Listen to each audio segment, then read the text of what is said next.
right, I'm back.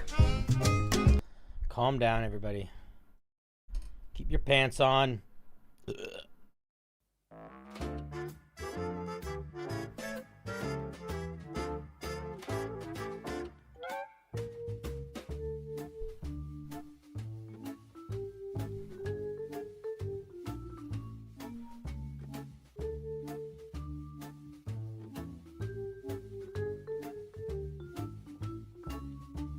All right, let's see what else is on the wheel.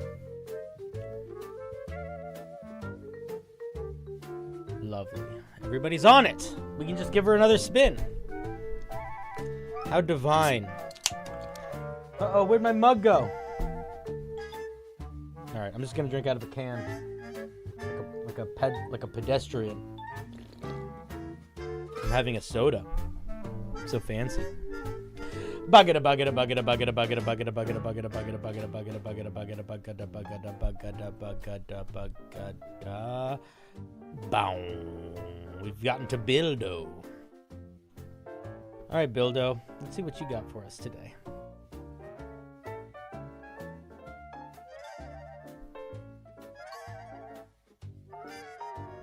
Let's see what Bildo says. Bildo says they're looking for an environmental or regional effect. A world buildy type thing.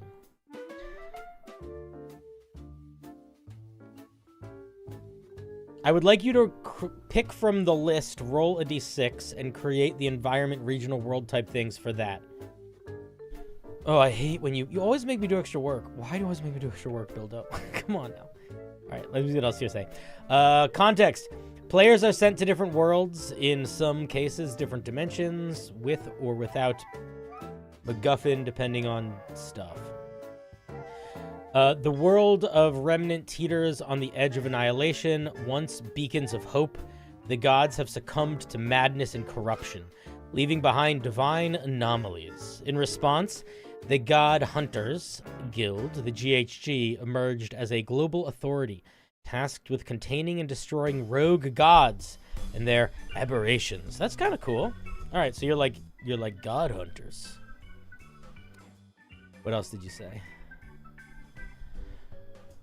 Let's see. The GHG is much a shadowy threat as the entities it fights. It operates and lives by... Okay, we don't actually need to know any of that.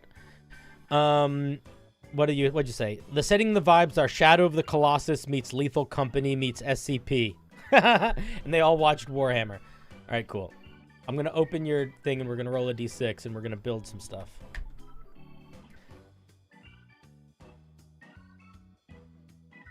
What are we rolling Buddy, are you making me like hunt for something? Where are the... What am I rolling a d6 for?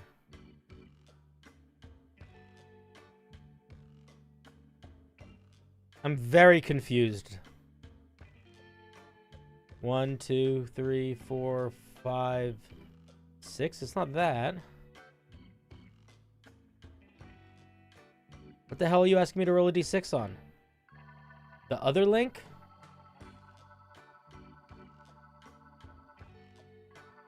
Then why did you put that link?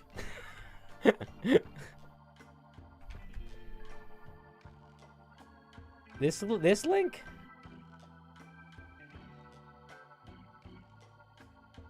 I still don't know what we're rolling a d6 on. There's only 4 things here.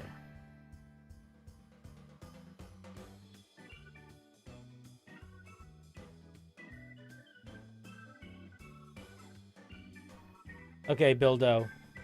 I love you, but if you want me to roll a d6 on a table and you send me a link and there isn't an obvious d6 link on a table... Oh, this is what I'm looking at, by the way. This is why I'm confused. What am I looking at here? There's 4 things here. So is this what we're talking about?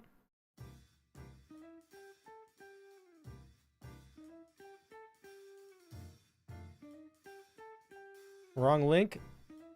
I went to the first... The first one was the one that I opened first. Bildo, I love you. Next time you submit something, don't do this. Don't submit 30 things that are confusing me. This is the first thing I looked at. What the fuck is this? This is nothing. These aren't... What is this? These aren't environments. These aren't anything. I'm so confused. I'm so confused. Okay, Bildo, I really want to help make something for you, but I genuinely don't know how, because I don't really know what you're asking me to do. Because you told me to roll a d6 table. But what are these? Aren't environments. What are we doing? I'm so confused. Create an environment regional effect for that thing. For these guys? Okay. Jesus, fuck. Fuck me, dude. Be simple next time, please. I love you, but fuck me. All right. Let's roll a d6.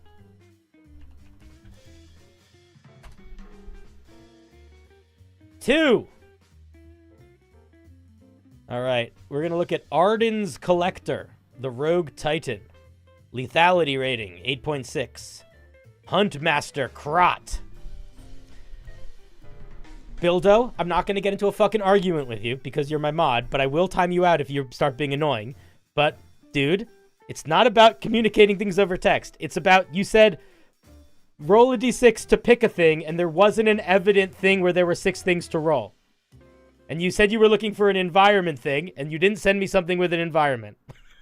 Do you see the confusion? If you don't, that's okay.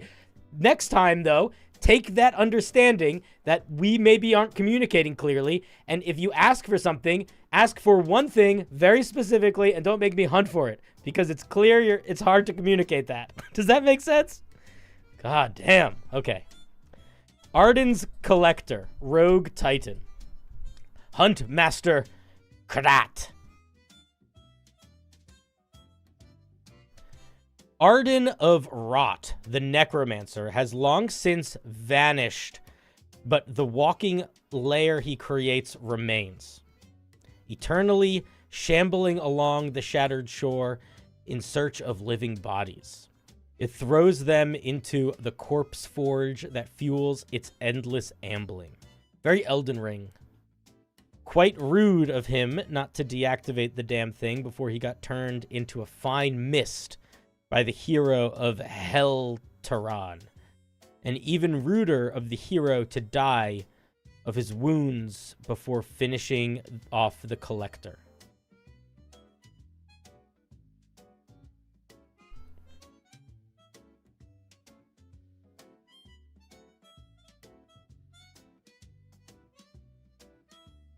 Okay, so I think the only thing that really makes sense to do here is to try to build some mechanics around this shambling layer.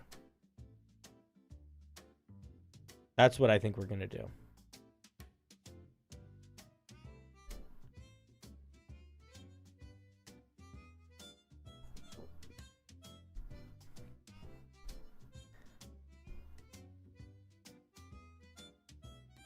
Where is the document? There it is.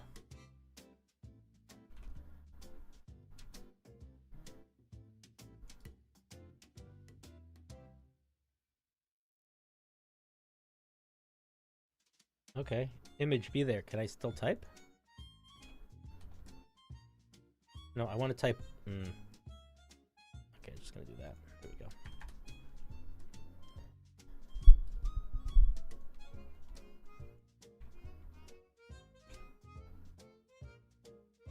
I don't know why I had to do that. That's stupid. Okay, so what did you call this thing? Arden's Collector, a Rogue Titan. Rogue Titan that eats corpses. Regional effects. Environmental effects. For flavor text.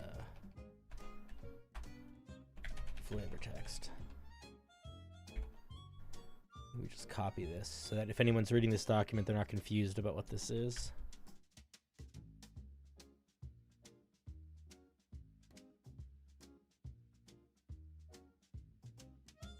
Italics.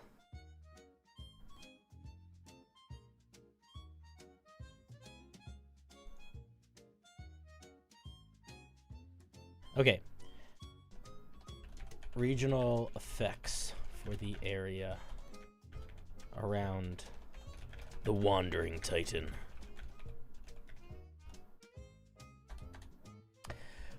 You said it sounds like a corpse flower. I was going to say I agree. And I think that maybe one of the things is that the area that it wherever the area that it is in, there are just corpse flowers around. Do you know what I mean?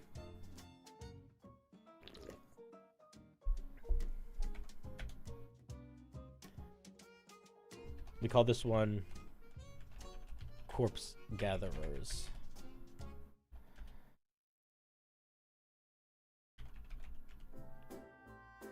Corpse flowers, a deity monster,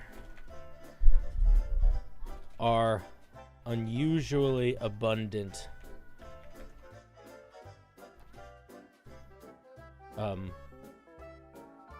around the Titan. They often herald its approach.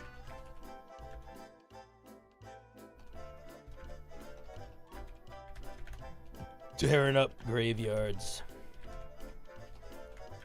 and such to feed it.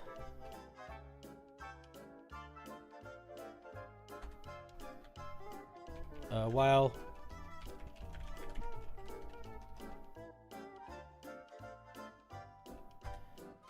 when a creature dies,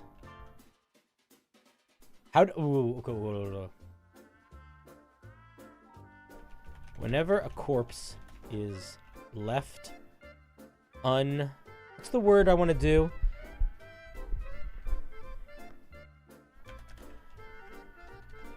When a corpse isn't properly put to rest in the area, 1d4 corpse flowers will arrive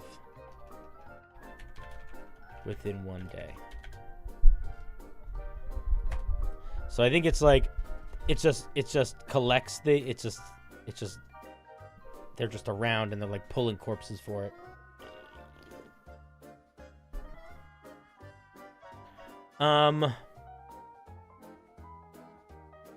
What else do we want to do? What else are we thinking?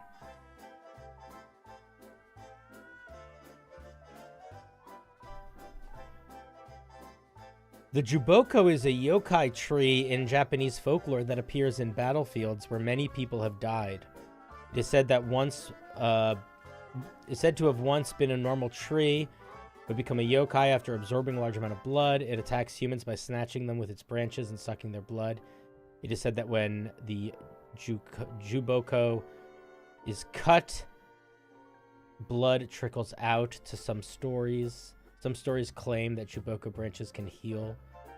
What if... That's kind of an interesting idea.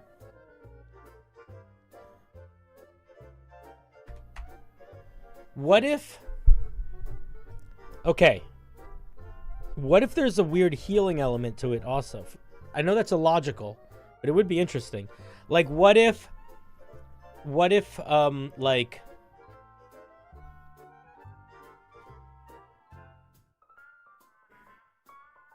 Here's what I'm thinking.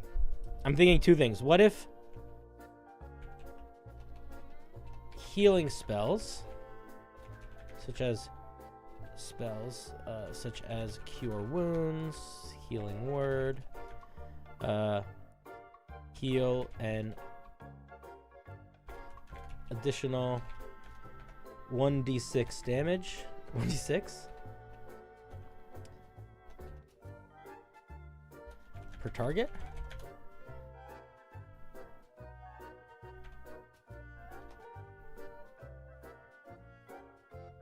But revival spells such as revivification or other ones that I forget have their component cost like multiplied by 5. Revivify, thank you. My brain is turning off.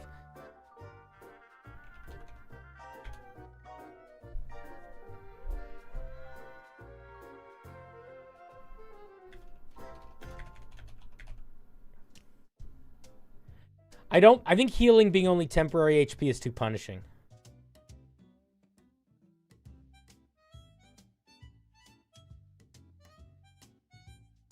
Oh, that's kind of interesting. Okay, wait. I have a different... Okay, I have weird idea. I don't know if I like it or not. I think we keep this.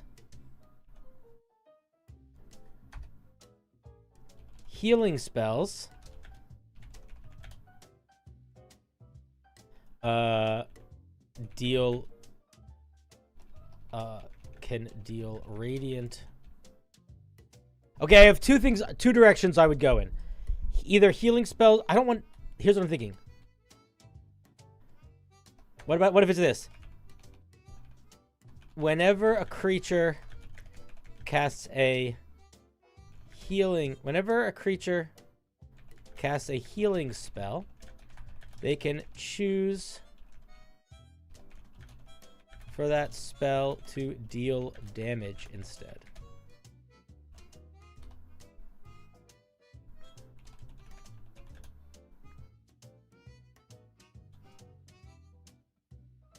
When doing so, the spell requires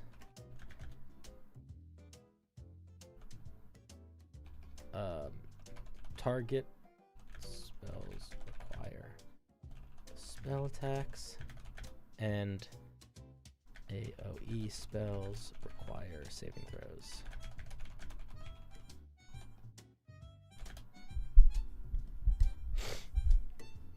I think that's pretty cool and weird. Like, it's not going to come up all the time, but it kind of leans into this, like, the idea that I am here's my idea.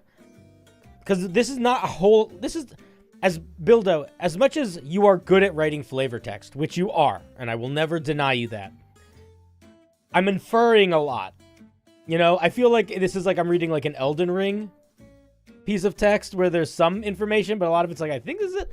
And the interpretation that I am getting of this is that this is like a machine that is only existing to feed itself, sort of like that art piece of the big squeegee arm that's leaking oil and it's squeegeeing oil towards itself.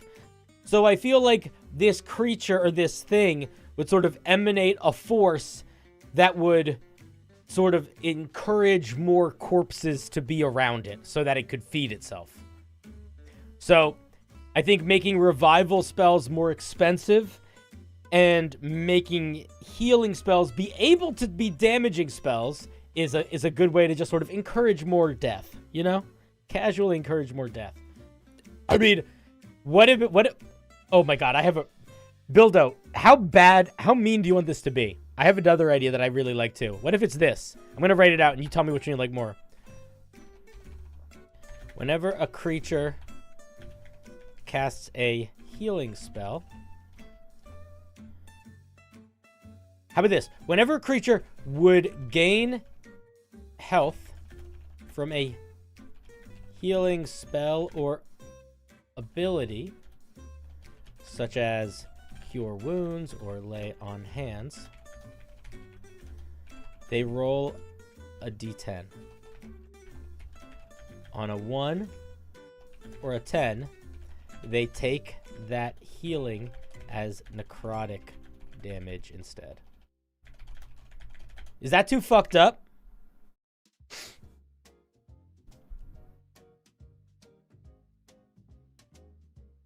Is that too fucked up? If that's not too fucked up, I think that's the move. I think we cut this out. Chat, what do you think? All right, we'll keep it. Okay. Okay, let's think about if we... I want to have one more thing. I don't think this is enough. This is sort of like this is very much lore, almost like lore regional effects. Like, this maybe will come up.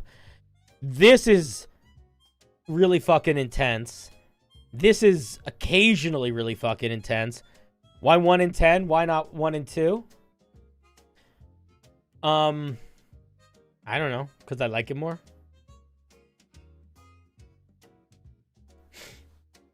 Because if we're dealing with titans and those that go against them, we are dealing with the very small and the very big. I like 1 in 10. Okay, I want this thing. I want to have one more effect. I want to have one more effect. I want to have one more effect. Or 2. And I don't know if they need to be bad. I want to have one more effect that is more neutral.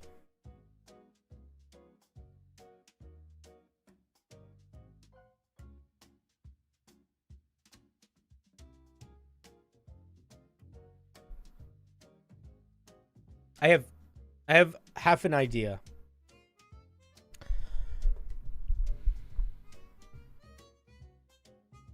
Okay, this might not fit the lore of this thing because I don't really know. But what if it was this? What if it was this might be too specific. I'm going to throw you a couple ideas. One.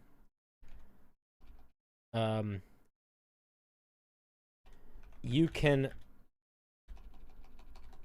when you cast the spell Speak with Dead, you can target undead. They do not stop being hostile in action, but will converse.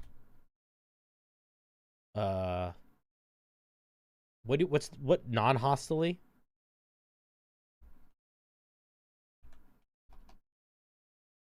While doing so. Basically, here's my idea. I don't know how to word this, but I like the idea that you could cast Speak with Dead on zombies you're fighting, and they'll keep trying to eat you, but you'll be like, hey, what killed you? And it'll be like, oh, my great uncle when he turned into a dragon. Ah. You know what I mean?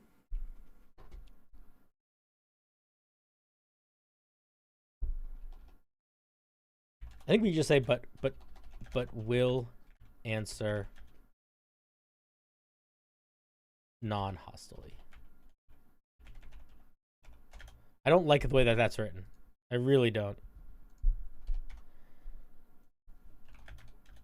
This is not well written. Oh, I hate it. It's okay. Passively, I don't think passively conveys the feeling that I'm going for. I think non-hostily is okay. It's not great. All right, we need some new music. What are we doing? Zombie stuff? Do we have any zombie playlists? No. But we can just listen to music that has the name zombie in the title. Neutrally. I think in a non-hostile manner actually works too, though. Bildo, I'm going to leave that up to you to make changes for your campaign. I think I'm going to leave it at non-hostile matter. Now, the other thing I was going to say that I don't know if it's too much, but this was going to be 2 parts. It was going to be creatures that have access to 3rd level spells can cast the spell Speak with Dead as if they had it prepared. In addition, I kind of want it to be that. Is that too much?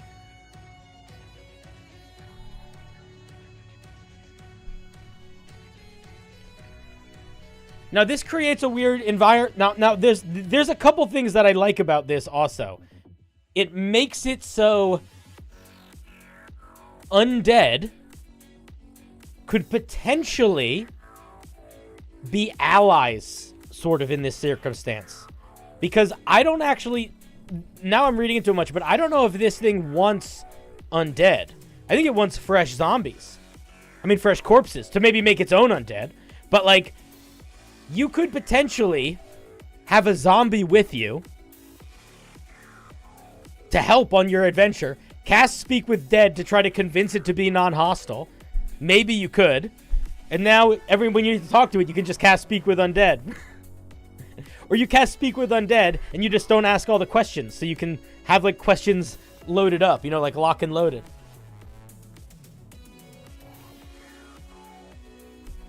Either way, I think that's pretty cool. I feel like if we add anything else, it might be too much. But maybe not. Maybe I'm overthinking it. I feel like this is enough. This is 1, 2, 3, 4 things. And all of them are fairly circumstantial. I guess the only reason why I'm thinking about it is all of these are pretty circumstantial. And maybe that's okay. Maybe they don't all need to be sort of like... Maybe there don't need to be any constant ones. I don't know. Why not just have the undead speak common? You could do that. But this goes beyond undead. This includes corpses and stuff. I think I like it more like this. I think if you make all the undead speak common, it might change the vibe.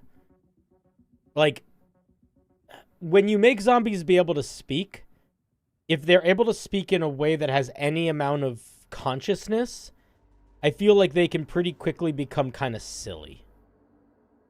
You know? As soon as a zombie has, like, a personality, I think they lose a lot of what makes them scary. Like, to me, the scary zombies that speak are not the ones that speak coherently. They're, like, repeating the last thing they said before they died. Or they're saying, like, random crazy person stuff. So I think we keep it like this. I would keep it like this.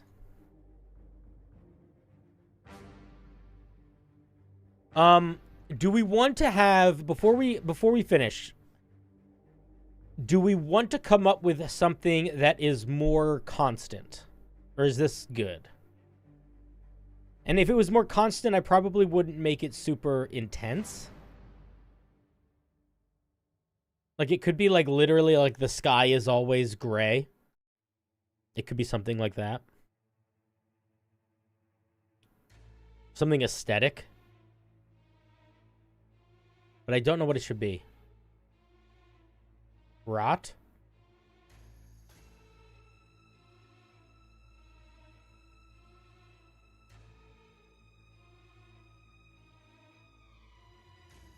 Yeah, okay, I got you. The area smells of rotting flesh, and organic, and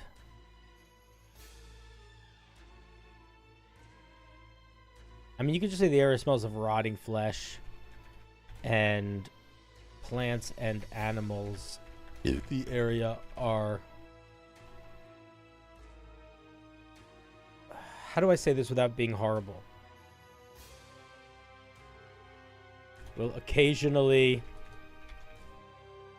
begin to rot while they are alive. That sounds horrible, but I think it's kind of cool, too. But maybe that's too... I don't want there to be a game mechanic that I have to build for that. I just want it to be an aesthetic, you know? So I don't know if that makes sense to write it.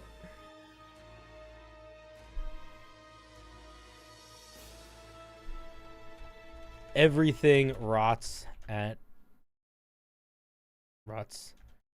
much faster. Let's just say everything rots at 3 times the normal speed. That's not fast enough. And some plants and animals start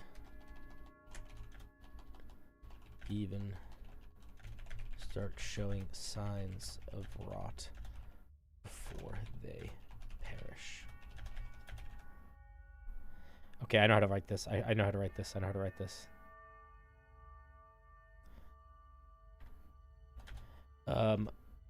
Plants or animals that are too close to the Titan for too long begin to show signs of rot, even while before they, even while living, something like that.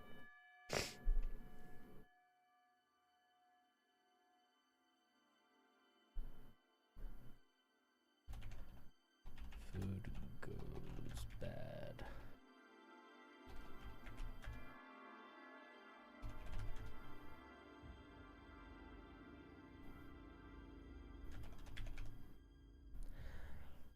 Okay. I think that might be everything.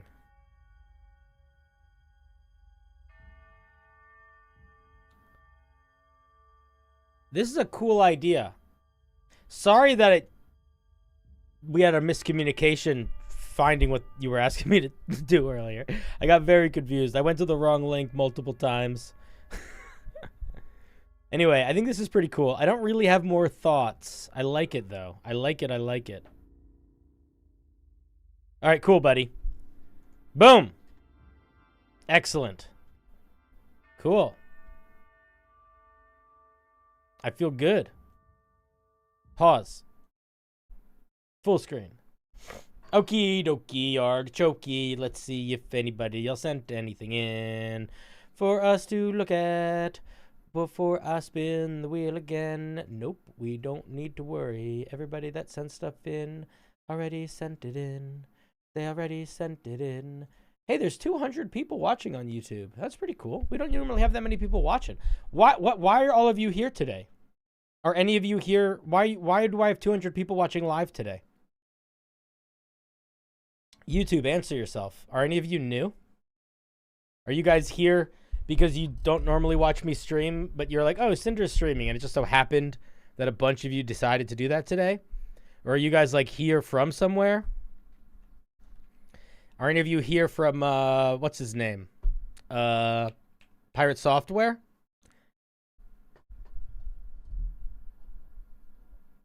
You binge my videos nonstop? Oh, you're too kind.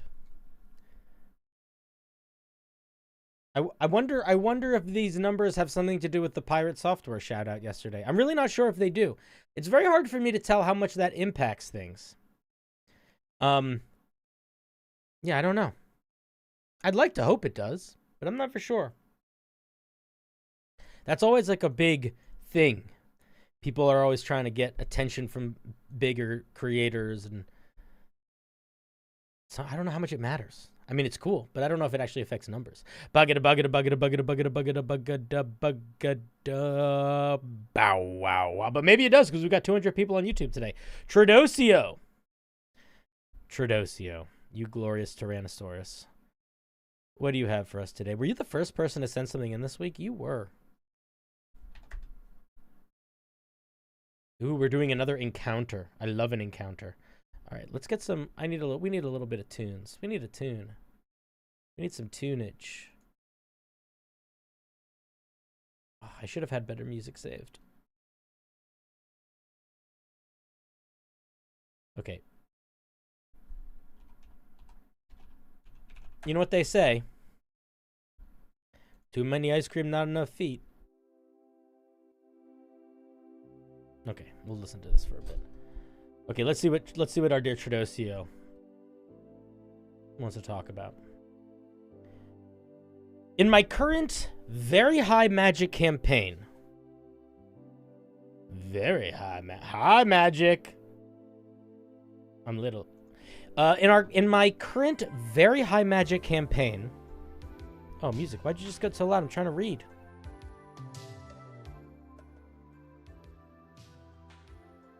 I don't know if this is the right vibe. It doesn't matter. Nothing matters. In my current very high magic campaign setting, the globe is mostly dominated by ocean, with only disparate islands for the population to inhabit. Think very Waterworld or One Piece, even though I've never watched it. The four primary factions of the world is the Bulkhead Bureau, focusing on creating informing laws and regulations on the sea, the Marines, a sea-focused military group, the Pirates, which is a term given to any adventurer crew on the sea as well as criminals, so it isn't all bad guys.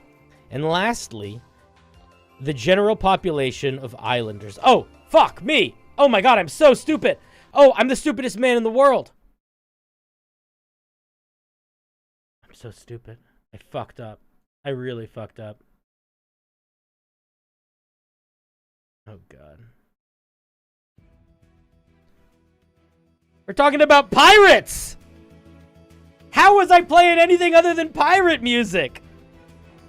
I dropped the ball, guys. I am sorry. I apologize. Alright. Now that we got the music settled, let's keep reading. And lastly, the general population of islanders, covering a vast set of ideals and goals, depending on their environment. All the players' characters are sorcerers. Wait, what? Everyone's a sorcerer? That's crazy. All the player characters are sorcerers who came together to form a sailing crew. Oh my god, it's magic. It's like magic. You're doing fucking magic, magic One Piece. They recently reached level 5. So what I'm thinking, we're still reading what they wrote. So what I'm thinking is a bit of mix between encounter and NPC. I will let you decide on what you'd like to create between a platoon of Marines or a pirate crew. The focus can be more on what the vibe of the group is instead of any particular individual. What does their ship look like? What are they known for? Who is in charge? That kind of thing. Thank you so much. Oh, you have come to the right place, Tradosio! Because we know a lot about pirate crews over here on the CinderBlocksally channel. Now, most of you might not know this, but a long time ago, I introduced people to something they've never seen before. The Adventures of One Piece. And a fantastic original show on Netflix. Later, it was turned into a comic book and a cartoon show. But the original is the best, the live-action original on Netflix. And it's all about adventuring, and pirates, and friendship, and crews, and they're weird crews. So we're going to make a weird crew, I think. Unless chat really wants to make some military guys, I'm thinking we make a pirate crew, right? Because we're going to find the One Piece, and we're going to get it, and we're going to put on our hats, and we're going to punch the guys, and we're going to cut a tattoo off our arm. I haven't done that in a long time, but like 2 years ago, when I was streaming more regularly, when that show came out, I think I played that song and screamed about One Piece maybe once a stream at least. So, if you're here, you're family. Okay, let us... Why'd the music stop? There we go. We're making pirates, boys. Unless you want to make fucking military, like a bunch of goddamn jabronis. Do you guys want to make a pirate crew? Or do you guys want to make a bunch of military jabronis? I'm going to assume you want to make a pirate crew, but I mean, I'm going to give you a moment here to make a choice. I'm going to maybe not let you pick, but I'm going to let you pretend you're picking.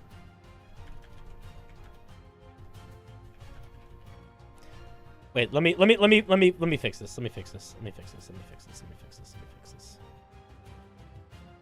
This should be size 13. Okay. Let me just make this so it's easier for you guys to read. Awesome pirate crew full of... No, just call it awesome pirate crew. We don't want to be too biased. So do we want to do an awesome pirate crew? Or... Let's fix that. Or... a stupid, boring military boat.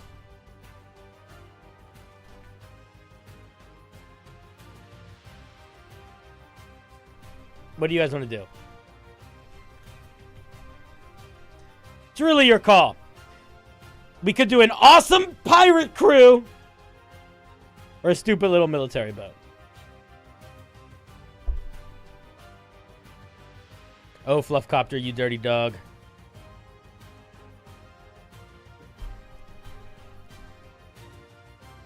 Pirate crew. I'm glad you guys. I'm glad you guys made such a good, unbiased opinion. It's important for me that when we make decisions as a team. Okay, pirate. We're gonna call it like colorful, not colorful. Pirate crew that could exist in One Piece. Or the Warriors.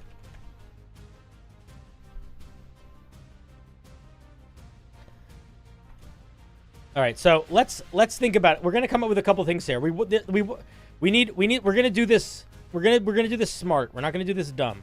I know you guys love being dumb. You can't help it sometimes. I can't help it either, man. We live in the world we live in. But we want to have a theme, okay? That's important. We want to have key players. We want to have a captain. What other key players do we want? We don't need that many. I want like maybe 3. A captain, crazy guy. Well, let's come up with the theme first. Let's come up with the theme first. Okay, let's come up with a theme first. So, I will throw a couple themes out there that I do not think we should do, but we could do. The reason why I don't think we should do these is because I have seen them before. The theme could be giants. It could be a ship the size of a football field, where all of the people that are in it are like minotaurs and ogres and giants. That could be a theme. It could be a theme of like animal people, where everyone is like howler monkeys and birds and stuff, and they sort of have like a Dr. Dolittle kind of ship where they're not like anthropomorphic people. They are animals that are working like in flow, like they're animals that are driving the ship. I think we could do something like that. There could be a ghost ship where they're undead. There could be sea monster ships. It could be a ship where they are all water people. Maybe they have like a submarine, or it's like they drive like a underwater convertible because they're all sea monster people. It could be a group of people that hunt sea monsters. It could be a group of people that make their...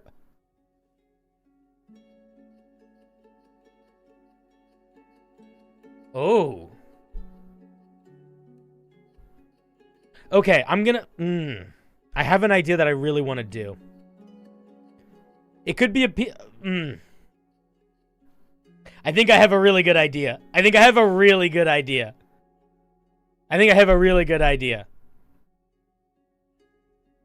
Okay. Let me pitch this idea that I think would be really fucking awesome. And then you tell me if we do it. If we do it, we go hard. We go fucking turgid. And if you don't want to do it, we'll come up with something else. Here's my idea. What if it's this? What if it is a ship that is a sort of Robin Hood type crew, where they basically drive their ship around, sort of fucking with people a little bit, but in a semi-altruistic way. And the key here is that it's always sort of tied to sea life.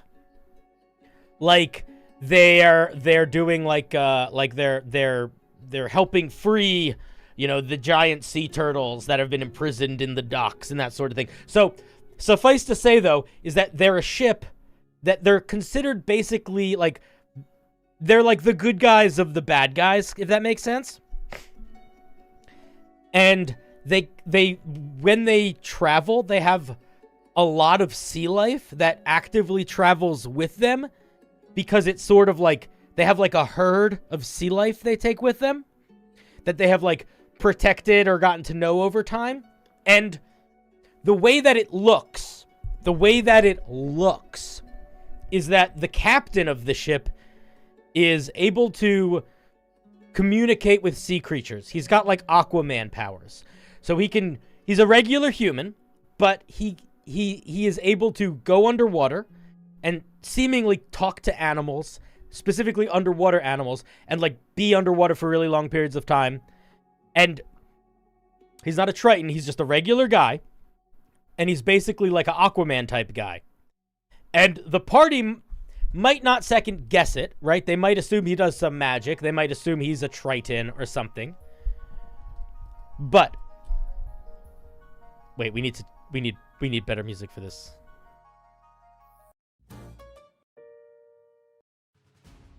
But the truth is, he is not a guy at all. Or at least he is. But he's genuinely just some random jabroni. And at the center of that little swarm of fish and creatures that stay with the ship is an aboleth. And this aboleth has realized that in order to survive well, it shouldn't dominate a lot of people, because it always gets fucked with. So it has decided to dominate one person, and then make that one person one of the most well-liked Robin Hood-style adventurers on the Seven Seas. And it can just use all of its aboleth powers to help him. If he jumps into the water, it infects him with its weird slime. He can breathe underwater. It can communicate and just mind control all the animals, so it makes the animals just help him. But he's not him. He's a fucking puppet. He's imprisoned. He's a person that has been imprisoned for years.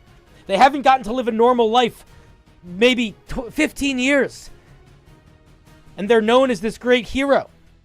But really, they're a fucking aboleth.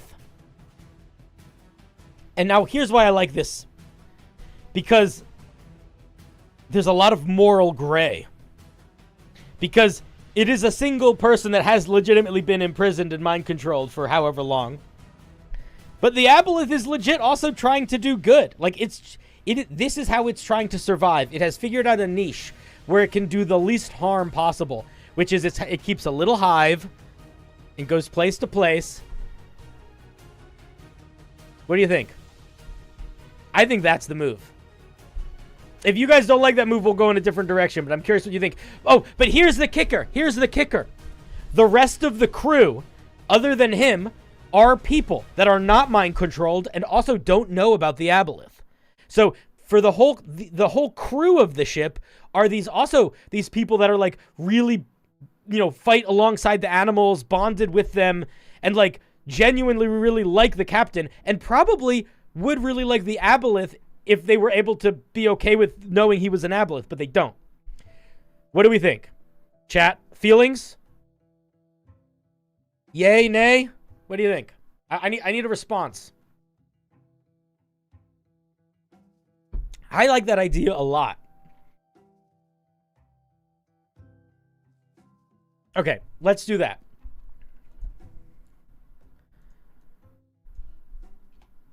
Okay, so we do need to come up with some crew. Okay, so we have the captain, which is Secret Aboleth.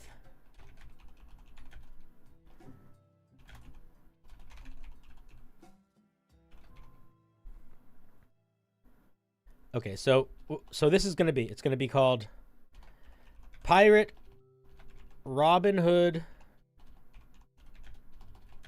style pirate crew that is secretly run by an aboleth that is just trying to get by.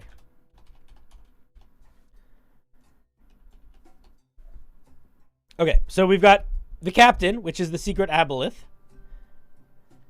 And the captain is like super charismatic, genuinely does the right thing most of the time, hates authority, loves the underdog, only is an aboleth, but only mind controls one person as a choice.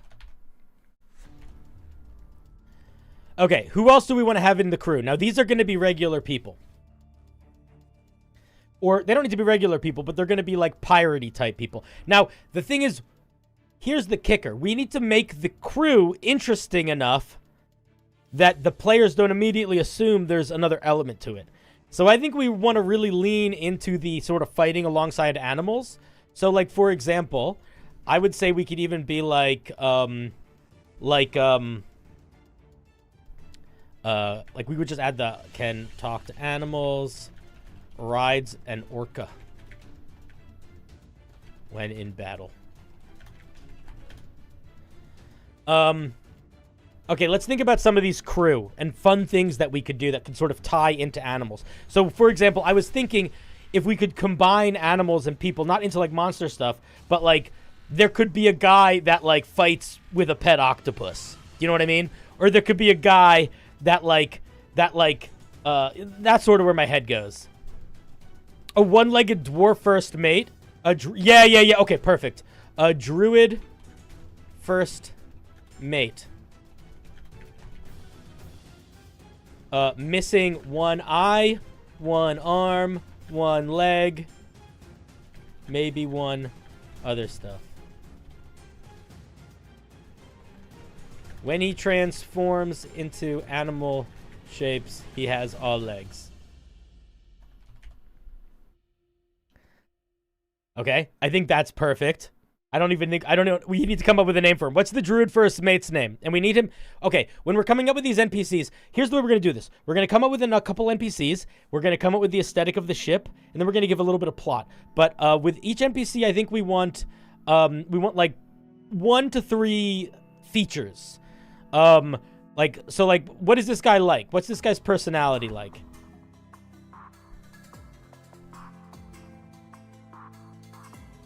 Is he nice? Is he mean? Is he a drunk? Is he crazy? Is he sort of like a soothsayer where, like, he says wisdom, but it's gobbledygook half the time? Oh, what if... Maybe that's actually what it is. Maybe he's the only one that knows it's an aboleth. Okay, talks in semi-riddles of wisdom and silliness. Seems super drunk all the time, but is usually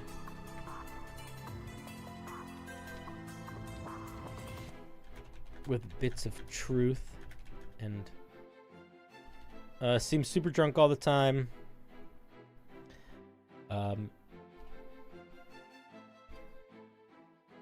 Friendly to animals. Doesn't love people. Only one who knows about the aboleth. And I think he genuinely thinks the aboleth is trying to help the, like, environment.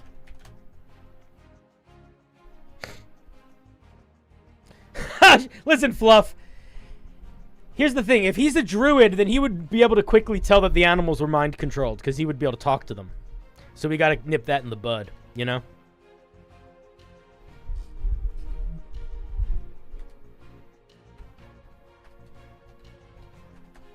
And I think he fights by turning into a giant octopus that holds between 3 and 6 little swords. Okay?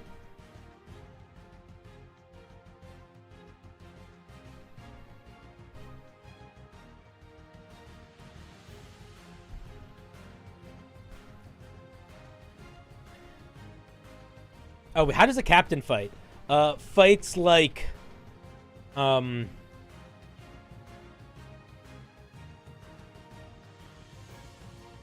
think of a character. I want him to be like a quick little guy. Who's a swarthy swordsman? Fights and speaks like the dread pirate Roberts from The Princess Bride. Boom. Done. Rapier and handgun. The gun is mysterious and works underwater and is probably a magic item.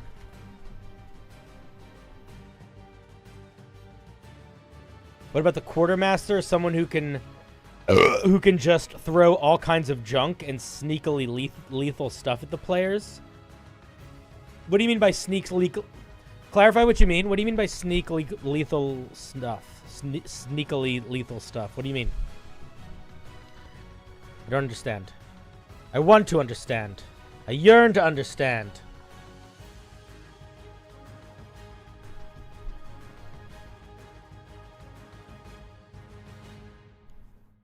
So, the thing that I want to keep in mind with these guys is we should imagine them as sort of like an isolated group. So, I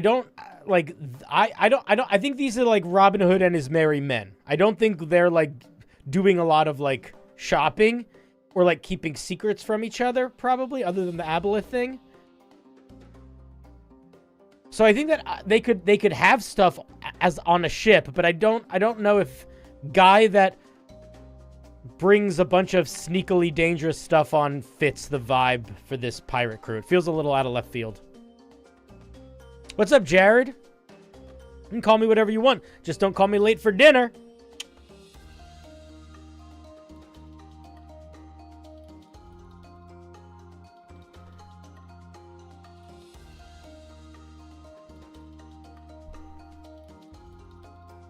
There's got to be...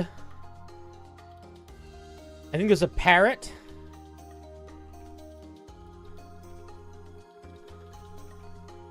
Ooh, okay. A parrot that... Okay, there's an awakened parrot.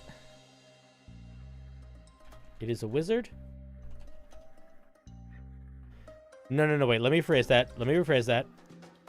I think that they have a cleric. Right, there's a storm cleric type guy that got true polymorphed into a parrot, but can still do some lightning. Yeah, perfect. It's literally that. I think he wears a little hat. Is very cranky. No. I think he talks like C-3PO.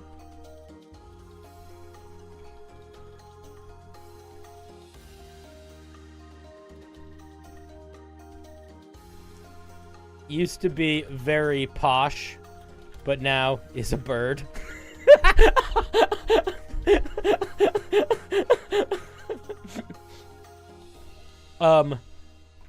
Was taken in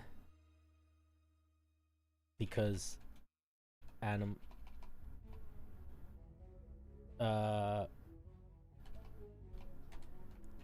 likes the crew, loves to be treated like a person, hates being treated like a bird, uses their magic to help the ship travel safely and shoot lightning at assholes and heal. I think we don't need to say all of that.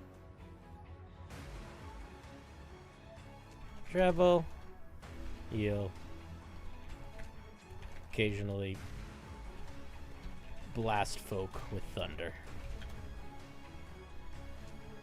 Okay.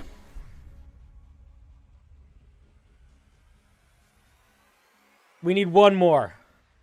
We need one more that's not insane.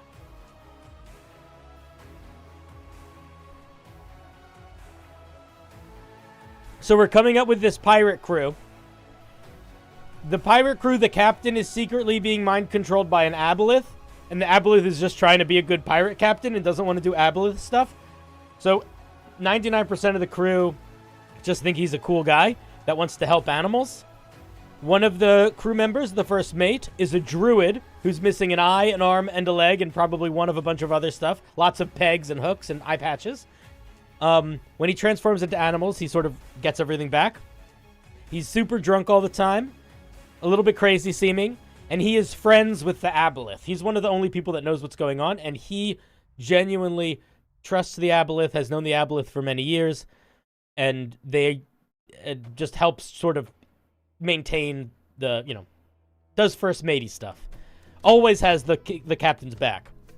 Then we have the storm cleric, who helps navigate the ship as well as do some stormy stuff. And they got true polymorph into a parrot, not by the aboleth, by just some asshole. So now they don't like assholes, and they want to be treated like a person, and they talk like C-3PO, where they're a little posh and out of their element. Even though if they just leaned into being a parrot, they'd probably be way more comfortable than most other people, just because they can, like, fly and eat stuff, So I think we want to do one more. I don't want it to be a monster, because I think I want the only monstrous element of this ship to be the aboleth. I want it to seem like a magical Dr. Dolittle ship, sort of, where, like, the people and the animals are working together, and that's why it's kind of fun and special. So the aboleth element is, like, genuinely a surprise if it happens. The other thing that I think is worth thinking about here, I don't know how much it matters, but Tredosio, who is the person who's asked us to build this, they made note of the fact that all 5 of their players have at least some element of being a sorcerer. So I think it might be good to do something that is less magical for the last one. Because the druid is a full caster, the cleric's basically a full caster. I'm sure they're not going to be full creatures like that, but, like, I think we want to do at least something else a little bit more physical grounded. Like, I would lean into the last one being sort of like a cabin boy rapscallion, like a child thief type character. Maybe they broke a bunch of animals out of the royal zoo and then fled and got taken in by these guys and are, like, learning to sail, Something like that. A young ne'er-do-well rebellious sort. What about a spirit of the ship or a ghost haunting the ship? Again, I think that's going in a very different direction of magic than I don't think we need to do that here. That's like putting a hat on a hat. We already have, like, weird animal stuff, secret aboleth. I think we don't need to add ghosts. Good night, Nova.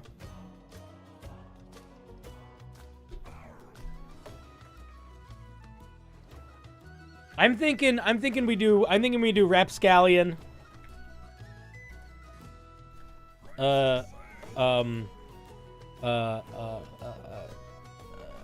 Kid. Rapscallion kid. Troublemaker, but good guy. On the run from the law.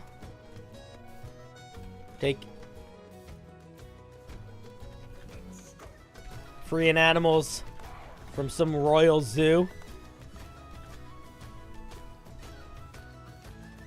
Oh, it could be a kobold.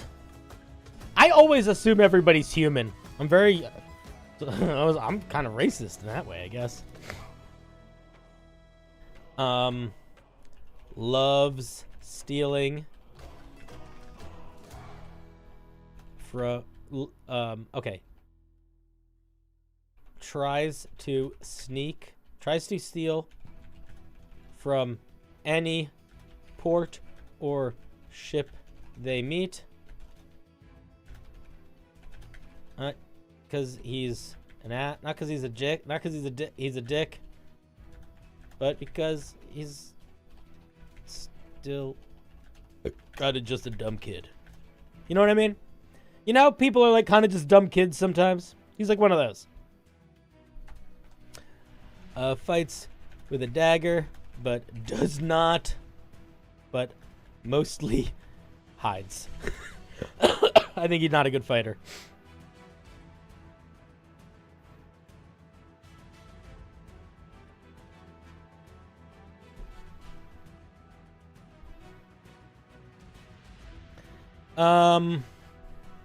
Okay, let's name these guys. What's the captain's name?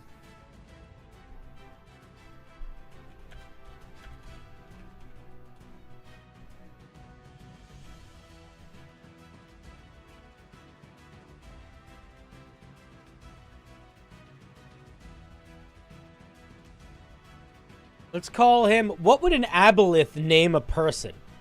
Because that's really what it is. What would an aboleth think a captain's name should be? Abe? Abraham? Ahab? How about... Okay, I think...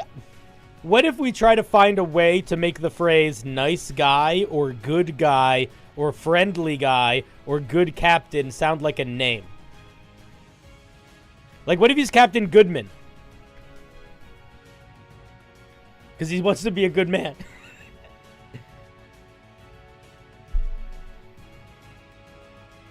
His name is Hugh M. Goodman. Human Goodman.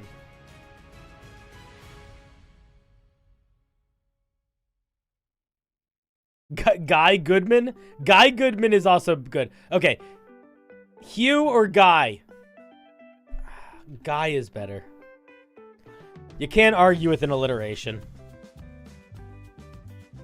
Huge erection. Okay, Captain Guy Goodman. Secret aboleth, super charismatic, blah, blah, blah, blah, blah, blah. All right, the Druid first mate. What do we want his name to be?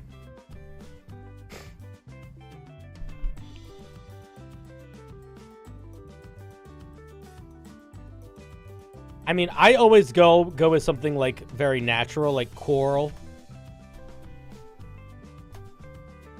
Lefty. I think we call him... Okay, I think we need another name, but I think Lefty's going to be in there. What's a plant or an animal? What's a plant or a natural phenomenon that starts with an L? Or Lucky's also really good. What's a plant or a natural phenomenon that starts with an L? Come on now. Help me. I'm not that smart. Legume. Luminescent. Legume. Legume is sort of weird. Lornado? Lorg. How about Lorg? Limbus. What if we... Okay. I'm going in the wrong direction. What if we just call him Lucky Pete? I'm feeling Lucky Pete is pretty good.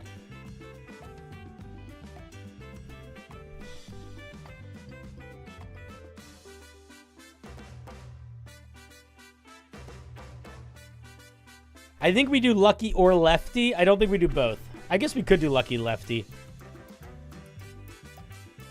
I like Lucky Pete.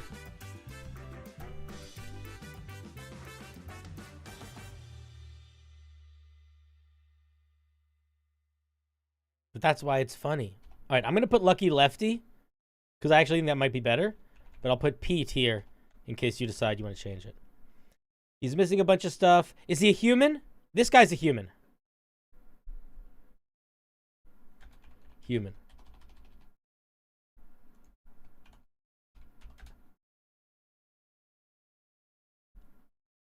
All right. I think the Druid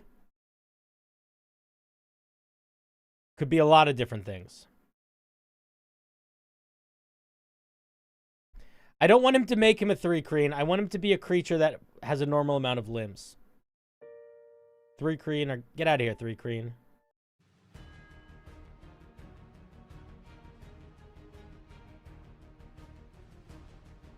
What's the funniest thing?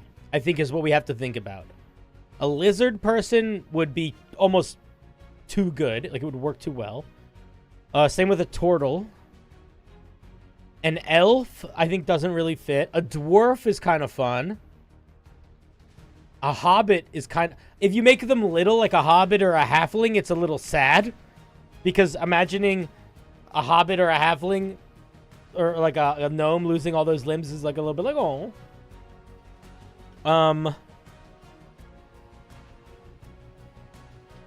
Could be a, like... It could be like a minotaur. It could be a big guy. It could be a Luxodon could also work.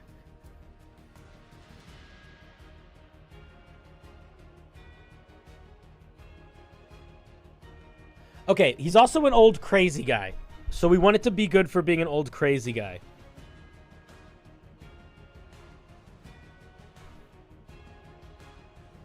I'm leaning towards gnome. I think we do gnome. Because he also, if he's really big, if he wild shapes, it's not as funny.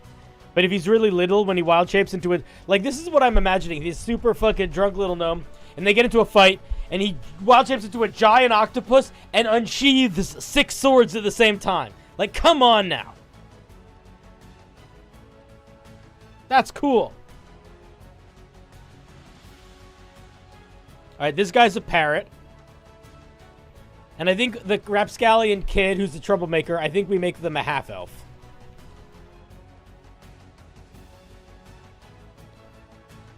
Maybe.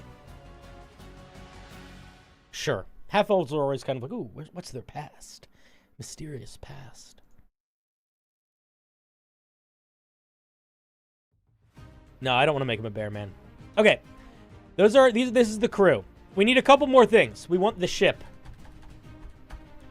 So what is the vibe of their ship? I think the ship is going to have a couple unique features to it.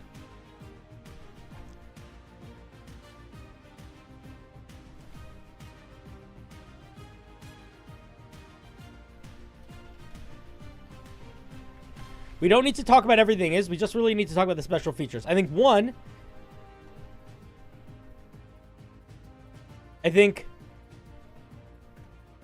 seabirds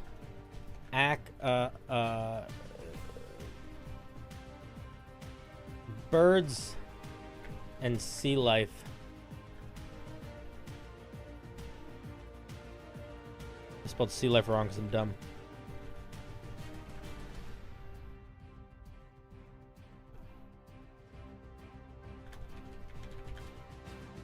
Birds and sea life in abundance.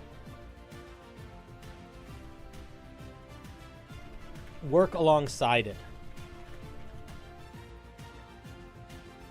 Gulls act as scouts.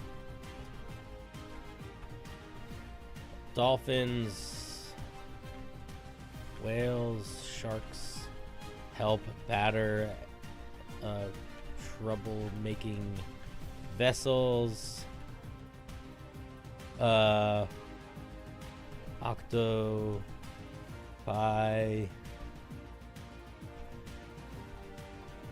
flying fish, other birds help fight. Dr. Doolittle vibes, but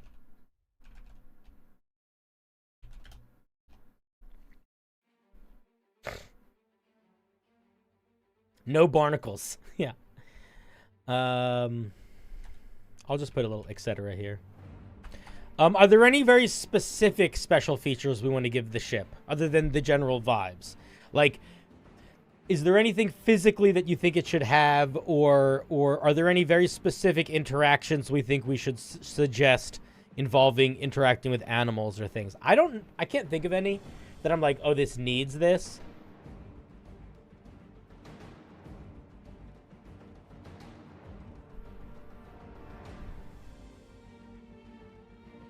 I think we just leave it like that. I think that might be fine. Okay, let's talk about. What's the ship's name? What's the name of the crew? What's the crew name? What do we want them to call themselves? Oh, that's interesting. Oh, I like that. secret room under the hull.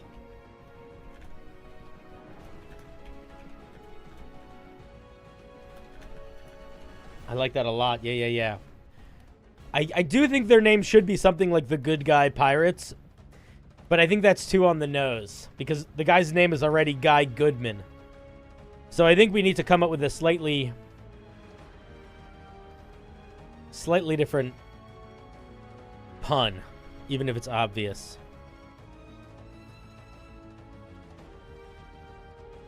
The Regular Joes? I don't mind that. But I think he would want to have a cool name. Because the Aboleth is making this captain essentially the stereotype of a Robin Hood-style adventurer. Because he's not a human, so he doesn't even really know how to be human. So he's sort of being like a cartoon character. So I think he might want to come up with like a cool, kind of like hero-y name, you know?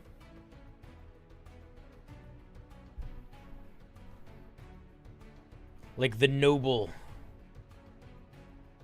I take that back even before I finish writing it. The Beast Pirates? It doesn't need to be so... Like, a pirate crew doesn't usually have the word pirate in its name. You know what I mean? I guess sometimes they do.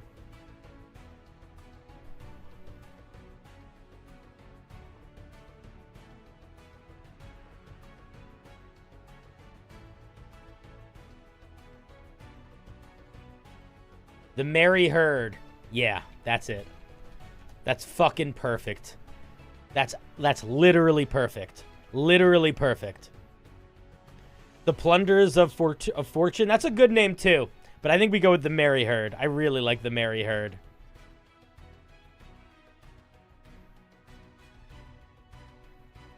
Okay, we're gonna do a little bit of an intro here.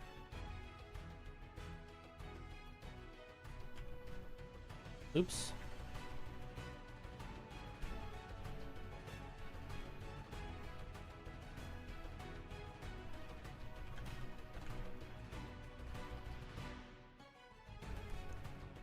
Okay.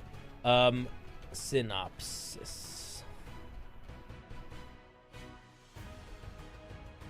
So for folks that don't know, when I'm done recording this stream, I'm going to take this document and I'm going to post it in the description of the video. And I'm also going to post it in my Discord so you guys just all have access to it.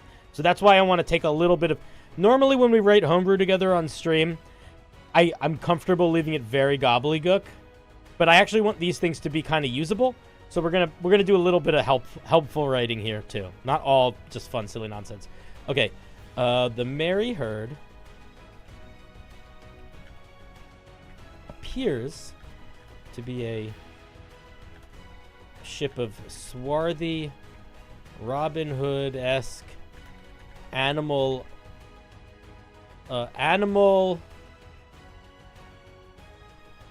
activist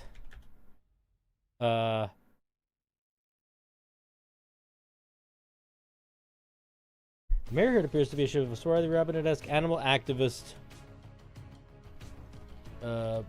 underdog type pirates. They are well liked and genuinely they're well liked and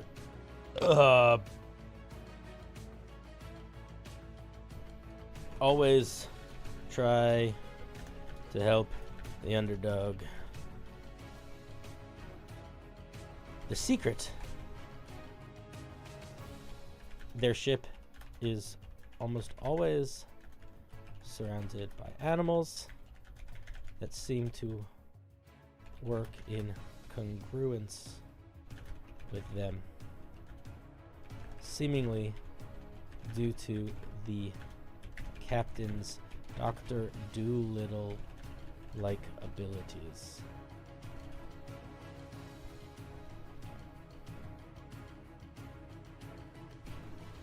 In actuality, the captain is a puppet. A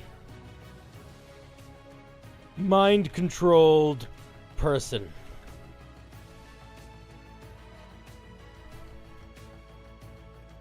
A body being mind-controlled by an aboleth.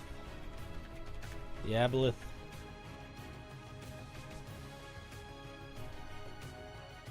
that has long forsaken its need to conquer and now finds joy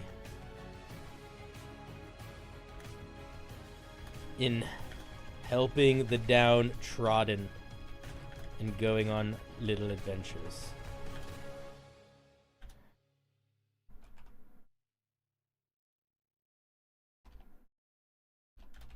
Pretending to be a super nice pirate captain. No one knows that the captain is an aboleth that follows under the ship, except the first mate. But everyone likes him. I don't even think we need to say this here. Boom. Okay, there's the synopsis intro. We got the crew. Main players.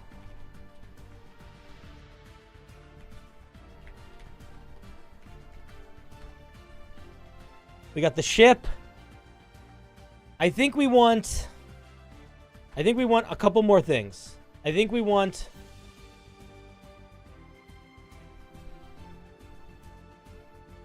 We're not really making an encounter right now. But I do think we want to come up with a list of quest and encounter ideas.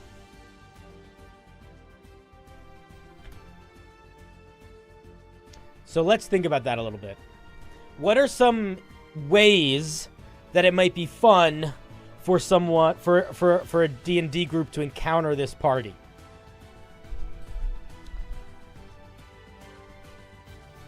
I got some already. The party encounters the merry herd as they are freeing a baby dragon turtle from a naval fleet. They are stealing a baby dragon turtle. If the party engages, they could learn that the merry herd is not stealing this turtle, but trying to free it so it can be returned to its parents.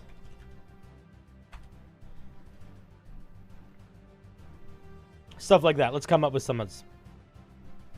Good night, Jan. Have a good one. Thanks for hanging.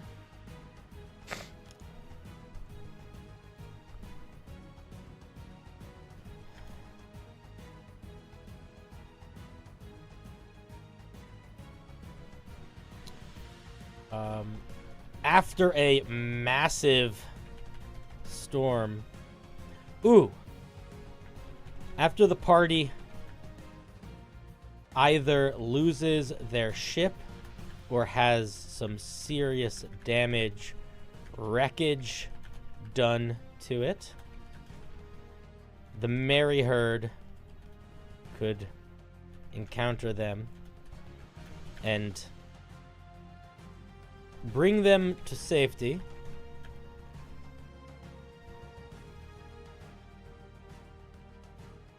Under the assumption that the party will help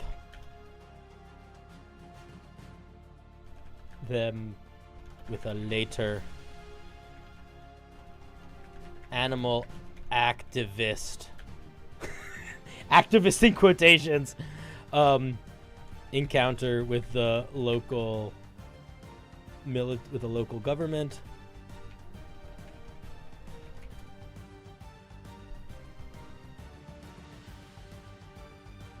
Oh yeah, the party encounters a missing persons poster or person missing a person, and they find them in the captain. But the captain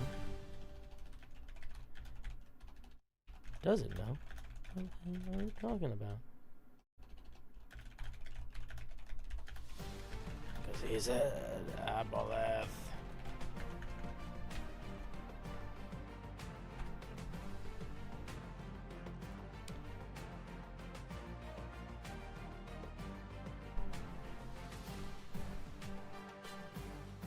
If the party helps them or gets saved by them, they could bring them onto the ship and have a little introduction. It could lead to the mystery investigation plot, find out what's really going on. Oh yeah, for sure.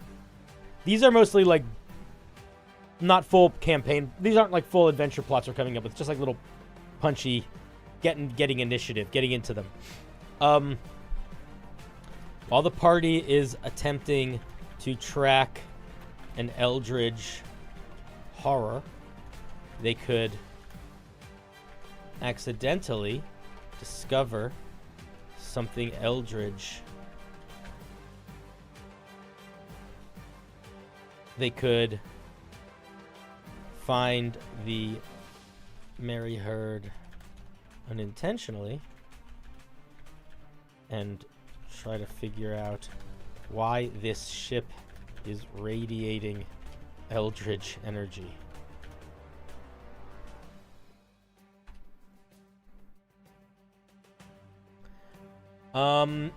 Any other quest ideas we want to come up with? This is pretty good. I don't know if we need more than that. Is that 4?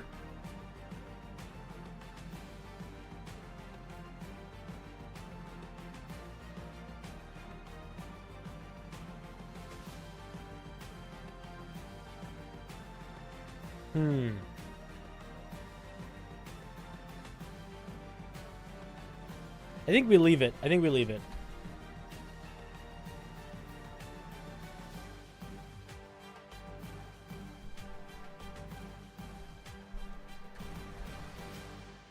Okay.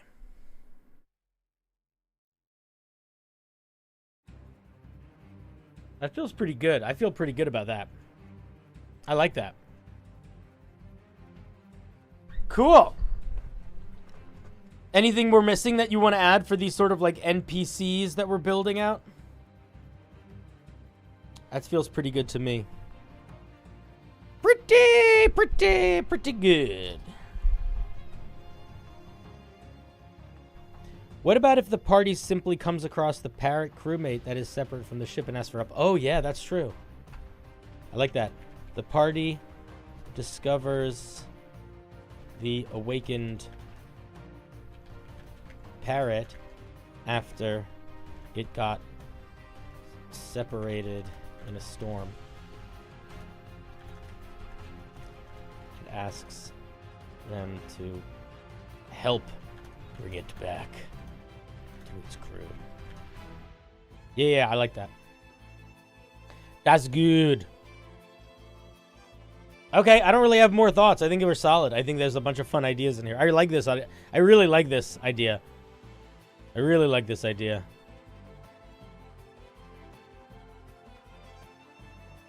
This is fun. I might use this in a game. I might just use this also.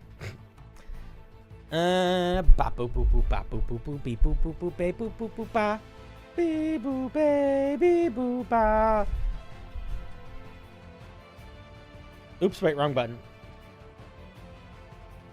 Bah! Bah! There we go. All right, friends. I think we might start wrapping up here. I'd like to keep going, but I feel my energy running out. And I hate getting into that place where I'm not able to do justice to the thing that somebody's asking me to do. You know? I would rather not half-ass something.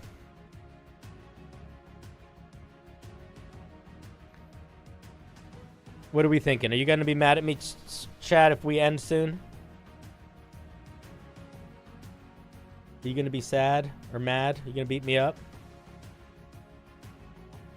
No, you're not going to do those things. You'll be okay. No one's on Twitch? There's 20-some of you on Twitch. I got... Oh, yeah, I don't know why that thing's not working.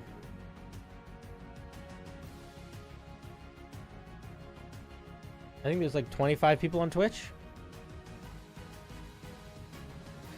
Yeah, with these sorts of streams, unfortunately, I don't think it's realistic that we'll get to all of them because we're writing. And writing just takes more time than reviewing. But that's part of why I think we're going to be doing these types of streams regularly because, again, I like doing this. This is really fun for me. And I also want you, the people that are, trying to support me to feel like you're getting a little something out of it. But also that we can all just make it a big community thing. This is more fun for me than doing more homebrew reviews. I like doing homebrew reviews, but this is a different sort of fun. And it's very satisfying to, we spend so much time on this channel criticizing stuff, and it's very easy to criticize stuff. And on one hand, you're making things better. Sort of. You're trying to make things better. But on the other hand, you're not making anything. You're not really contributing anything. And this feels like a way that we can do homebrew exploration and game design exploration and make something that not only will be fun, but we know literally will be useful for someone's campaign, if not more people's campaign. Like at the very least, there's at least if we look at the things we made, at the very least, we have an encounter that Hakase is going to use. We have a monster that Striker is going to use. We have a crazy regional effect thing that Bildo is going to use. And we have a pirate crew that Trodosio is going to use. And by the way, yeah, I did remember the names of everyone that submitted without looking it up. So, fuck you. Oh, Cinder!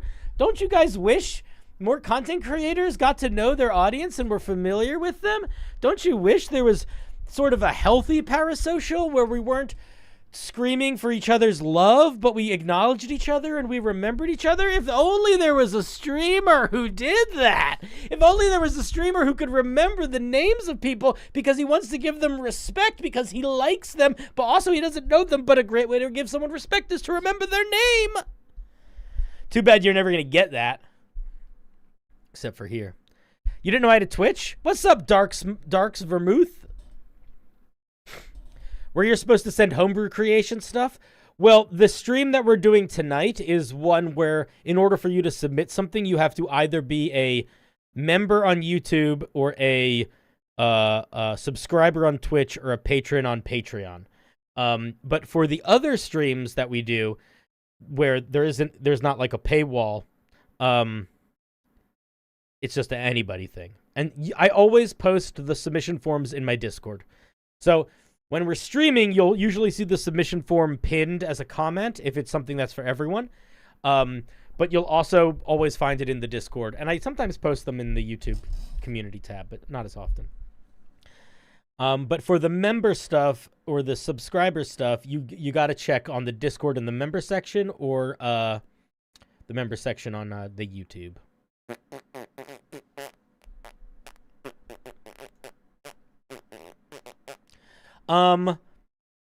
Next week we will be doing more of these sorts of streams. Let me ask you a question. We're going to do a poll on YouTube, and we're going to do it on YouTube because there's 200 people on YouTube. So we're going to do a poll on YouTube.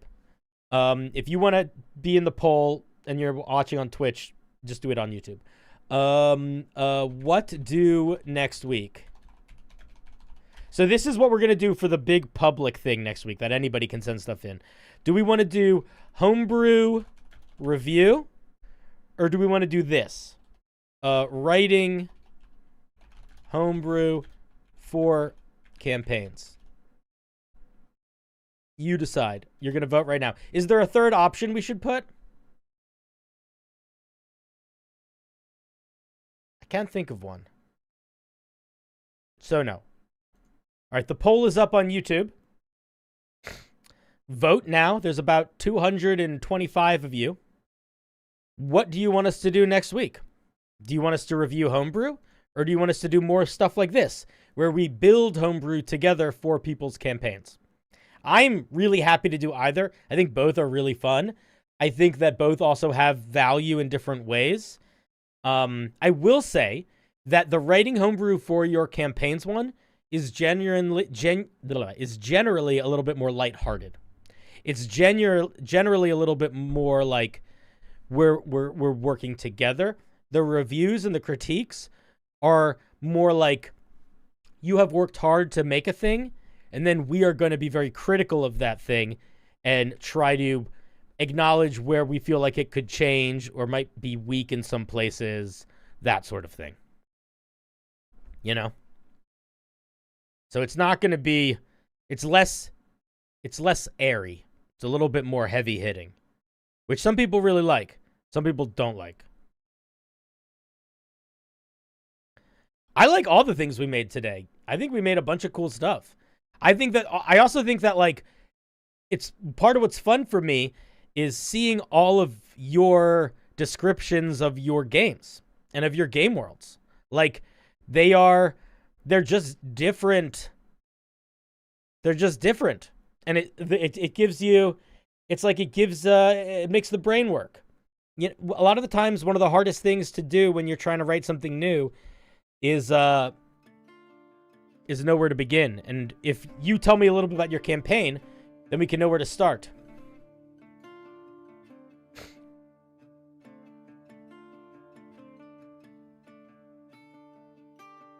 Makes it run a little smoother.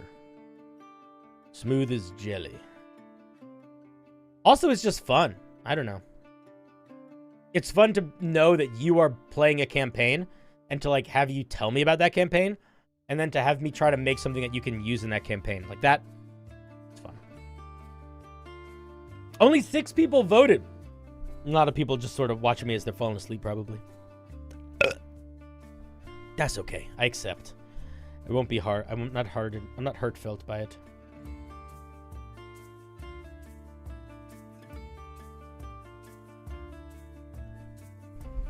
Okay. I think we're gonna wrap up, friends.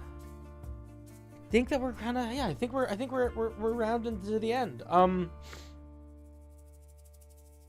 Before we end, if anybody would like to ask in chat either a D&D question or a homebrew question, because I'm still awake and present.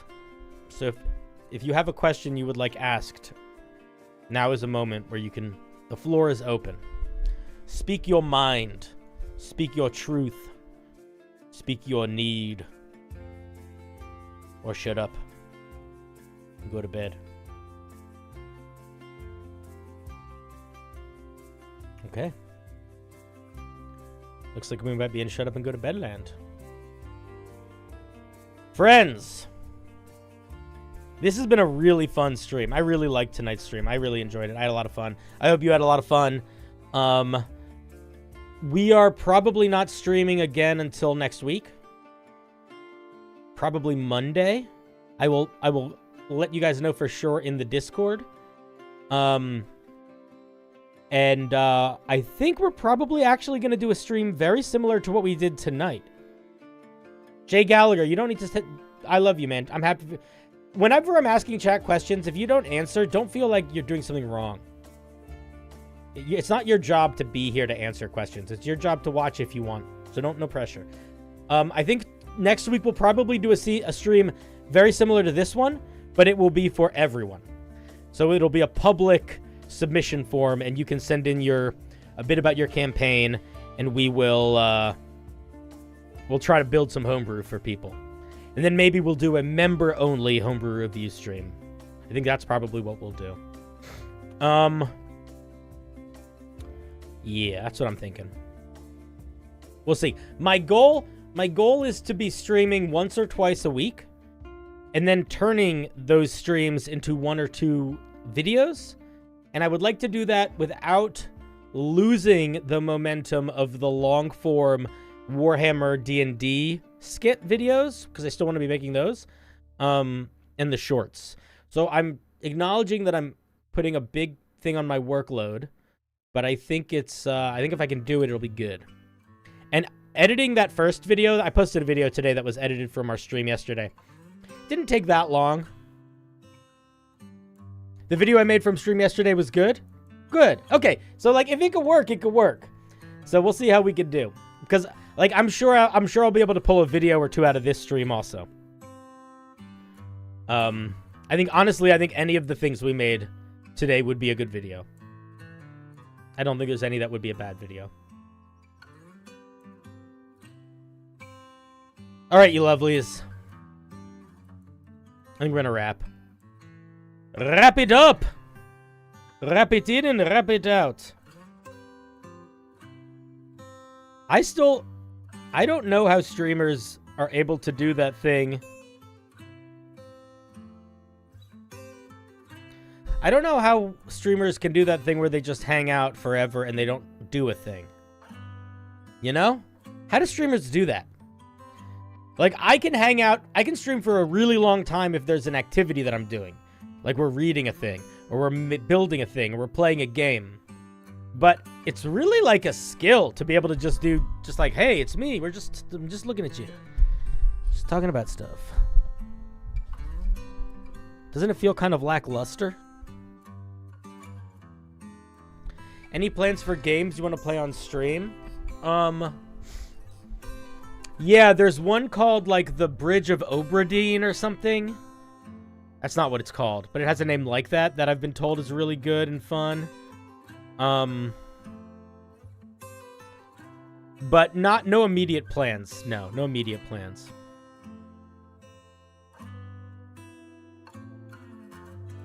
The Return of Obradin. Yeah. A lot of people have mentioned that to me. And one of my best friends in the real world, who I, like, hang out with pretty regularly outside of the computer, who's one of the only people that sort of lives in the same headspace that I do, in terms of, like, likes gaming and nerdy stuff. He has been trying to get me to play Outer Wilds for, like, years. He was talking to me about Outer Wilds long before anybody else was. And he is telling me to play Return of the Obra Dinn. So it's like, if he's telling me to play that, I feel like it's got to be pretty good. He's got a good taste. He and I were talking about trying to make a video game once. But he's not super... He's much better at coding than me. But he's still learning, and I'm not good at coding. I don't know how to do any coding, so we didn't ever do that. But we did talk about it a lot. Rex, what are you doing? I just said I'm ending stream soon. You're gifting subs? You crazy. You wild, crazy kids. Let's fucking go.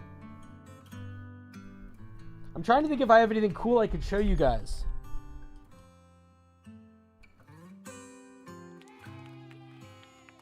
Did I show you guys my chainsword?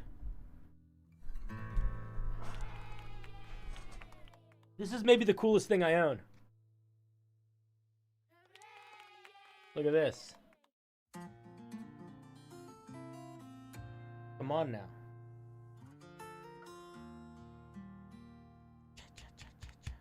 My chainsword's gonna be in the next video I make. The next Warhammer, so my next Warhammer D&D video is going to be following the group that's on the Imperial ship. Each video is gonna bounce back and forth between. I'm still here. I'm gonna hang a little bit longer. Each video is gonna bounce back and forth between the one half of the party that's entering into the warp, and then the other half of the party that is in with the Imperial ship. So we'll see one party that's like sort of engaging with Warhammer through the warp and chaos, and the other party through the Imperium. And the Imperium guys are going to be the next episode. And I don't know if you guys remembered, but in the first Imperium guys episode, the Commissar made a reference to some aliens that were going to be approaching kind of quickly. A swarm of sorts. And let's just say the chainsword is going to get a lot of action in the next episode. Because the swarm hungers. And there's only so much you can do. I actually have one of the thing. There's a thing that I haven't filmed yet for it that I've sort of storyboarded. I'm going to try to do some crazy shit with this next episode.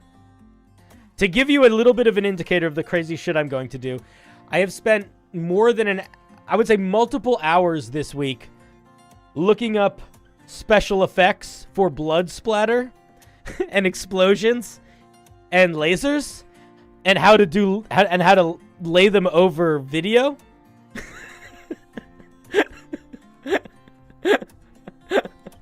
So, because I want the fight scene to be kind of good. Here's the thing is, I like my videos being jank, but I want them to surprise you with being good sometimes, too. So this next Warhammer video, like, the fight with the swarm, whatever that swarm might be, you'll have to wait and see. There's only really one swarm, but you know what I mean. It's the Zerg. I want it to kind of work. Brent. Here. Okay. Okay, so I have the way that I write my... I could actually probably just show you guys this. I don't really care. Little behind the scenes. Oh, wait, I'm not logged in there. How do I... Let me see if I can do this. 1 second. Okay. So, I use Epidemic Sound for all my videos. It's a good website. I like it. And I have all these playlists that I use for different things. So I got my pirate music. We were listening to that earlier. I have like the opening music when we want stream to open, and it's like this kind of stuff. It's like this stuff. Sorry, that was really loud. Like that stuff. And then I have like wistful, sad songs that I just pull out in moments that I think are fun. Like this one. I like to end stream with this one sometimes. But when I make videos like that are more story-based, I almost always start building a soundtrack as I'm making it, like before it's done. And then I try to find, because I find songs that I like, but I don't know how I'm going to use them yet. So like a lot of, so like this is my Warhammer D&D list of songs, and almost all of them are sad songs. Almost all of them are sad songs. So what was like, I was going to give you a clue as to how the next episode is going to end. Which song is the one that I think is it this one? No, it's not that one. I think the ending of the next song is going to be this song. I think. I'm aware of the bonds that were created today. When you told me that sure there's a way. So what do you think? Do you think it's going to be a TPK? And my pain has gone away. The air is much cleaner after it rains. It might be. Also, if anybody's been somebody who's watched my stream for a long time, and there's a couple of you in here, you'll notice on this list a song that you might have seen before. This song used to be a very popular song on my stream, and I am so excited to use it in a video. No, I can't play it yet. It's going to be a surprise. All right, I'll give you a couple more surprises. This is also a song. This song is not going to be in the next episode. This is going to be in the next episode where they meet the Chaos Demons. I will get my drink on tonight. I'ma get loose, get wild. If you're not in the mood right now, honey, don't kill my vibe. I will get my drink on tonight. I'ma get loose, get wild. If you're not in the mood right now, honey, don't kill my vibe.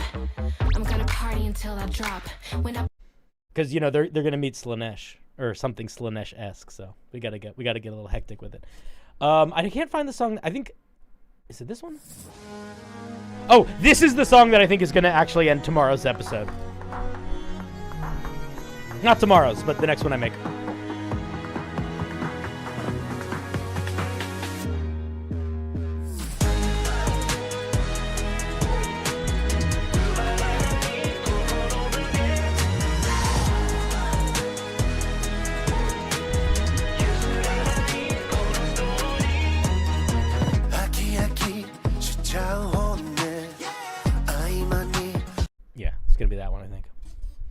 got a lot of stuff I got to go through. Woo! I'm excited. I love making those long form videos. They're so dumb, but I put so much work into them, and for some reason that makes me like them so much more. Yeah, I love finding music for them. This going through Epidemic and like just trying to find songs that have really fun vibes, or like I'll give you an example. Here's a song that I have. There's a couple songs in here that I like no idea when I will use or how I will use, but I'm like, there's something to this one. So here, like, there's this one. I don't know when I'm going to use this. But it's going to be in there somewhere. You wear a hat they call dad. Me, I'm the dad in a hat. You just like clubbing and clothes. Me, I like afternoon naps. 3 I be missed for the road. My oldest like counting racks. Like, I don't know when we're going to use that. I don't know what that's going to be in, but that's going to be in something. It's going to be in something.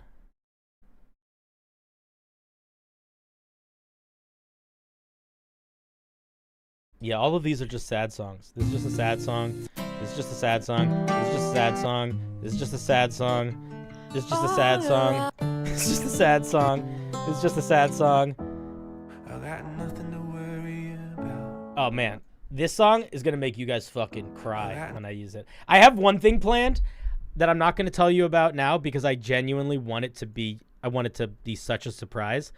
But I have a thing planned. If I play my cards right with this little series that I'm doing, not in terms of it doing good, in terms of like it being, views, I'm not talking about that. But like if I continue to grow and being able to like make it better, I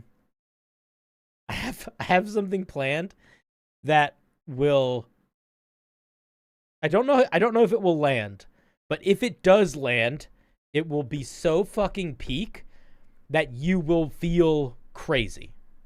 I will make you feel fucking crazy. I think I will make you second guess yourself, like, as a human being if I make it work. Like, I don't know if you guys have seen the show The Rehearsal, but it's very good. And the second season is absolutely amazing. And it does perfectly well something that basically what I want to do, which is create a situation that is both so dumb and so silly, but also so genuinely serious and emotional at the same time. And the season 2 of The Rehearsal really did that very well. But, oh my God. Towards the end of the summer, I'm going to be traveling with my family. And I'm going to be bringing all of my hats, all of the character hats, and all of my recording equipment, because it's going to be like some recordings like on location. And I think it's going to be fucking good. I think it's going to be good. I'm not sure if I'm ever actually going to put Space Marines in it. Here's my thing. Part of what I want to do with this show is I want to invite friends to play guests, and I have a couple people in mind that I want to play Space Marines if I do incorporate Space Marines, because I think they would do it really well. I don't know if I'm going to ever make myself a Space Marine though. Maybe I would. I'll tell you what, I have my Tyrannid costumes. I got the whole costume for the Tyrannid. I have Tyrannids done. I don't have my Eldar costume, but I know what it's going to be. I have my Necron costumes. I have my Orc costumes. I have my Demons of Slaanesh costumes. I don't have any Nurgle things in mind yet. I don't have any Khorne things in mind. Actually, that's true. I have a Khorne thing in mind. I don't have any Zinch things. No, I have a Zinch thing in mind too. I have most of the costumes ready to go, because they're very complicated costumes. The Tyrannid one, you guys are gonna love or hate. You're gonna love or hate it so much. Oh my God, I think it's gonna be. This next episode is going to really push the boundary. It's gonna really test how much you as an audience are willing to suspend your disbelief for the way I make a video. Like, because it's gonna be so dumb, but I think it's gonna be great too. But it is gonna be so dumb.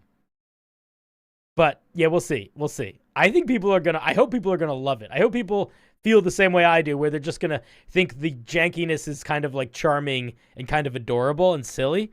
But it is gonna be like, because like I started filming some Tyrannid stuff. All right, spoilers. If you're still here, fuck you. You get spoilers.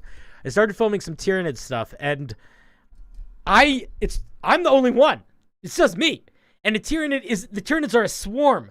So like, sort of by definition, you need a bunch of them, right? So I'm doing all this weird stuff to try to figure out how to make like sort of semi green screen myself, or use like cutaways to have like multiple of me at the same time. And I don't think it's gonna work well, but I think maybe it not working well will also be okay. Because some of the stuff that I've been playing around with does kind of work well. I got some of the blood splatter stuff to look great in a way that I'm like, ooh, maybe I should not do that, because I don't know if that'll get demonetized. Because I found a bunch of blood splatters, and I like you'll see. Some of it is going to work very well. Some of it is not going to work very well, but it is just going to be me. Just a whole bunch of me. Oh, it's going to be so good. You get a chaplain costume. I guess I could. What do chaplains wear? That's distinct. You have to understand, whenever I'm making a costume for one of my D&D, Adventuring Party, Grimdark, Warhammer videos, the goal is not to like have the right costume piece. I don't want to like go and buy a Space Marine helmet. The goal is to find either stuff around my house, that's ideal, stuff around my house, or essentially stuff you could buy at like the dollar store, or like in the like tool aisle of like a Target or like a grocery store, that you could use as a costume. So if I was going to try to dress as a chaplain, I would look up chaplains and I would try to find a thing I could wear that kind of looks like what they look like. You know what I mean? The only things that I wear, the only costume parts that I have that are like sort of really a costume are the hats. And that's like the Adventuring Party hats.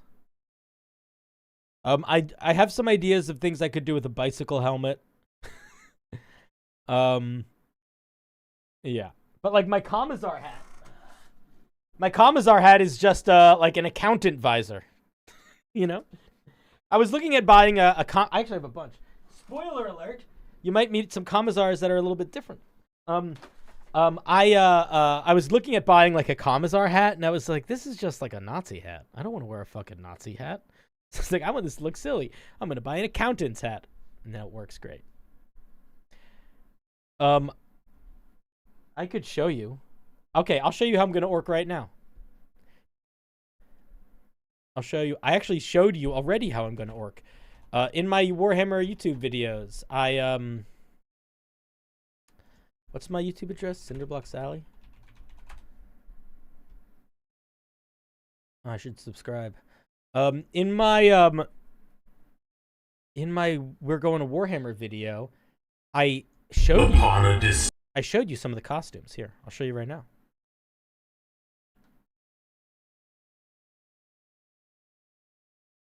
Going to the warp. Besides, how bad could this warp be? Every costume you are about to see is something that is I made. Everything that you're about to see in this flash is me wearing a costume, okay? That I own or have access to. Now, I'm sure you might have missed it because it went by kind of fast. But how bad could this warp be? But did you see that? See that? Going to the warp. Besides, I have to use my thumb. Warp be? You see my orc costume? Who's that? What kind of creature is made of metal and is into mummies? Oh, I don't know. What is my orc gonna look like? Who's to say? What's my chef gonna look like? Who's that? Oh, you saw one of the Tyrannid for a second. They peeked out. All right, but yeah, so I got orcs covered. I got orcs covered. Tradosio, we're not looking at any more homebrew, but we did spend a lot of time on your piece or on your request. So the last thing that we did for the last like hour or so of stream was come up with a pirate crew. The pirate crew, I will show you very quickly because you just got here, is the Merry Herd. The Merry Herd.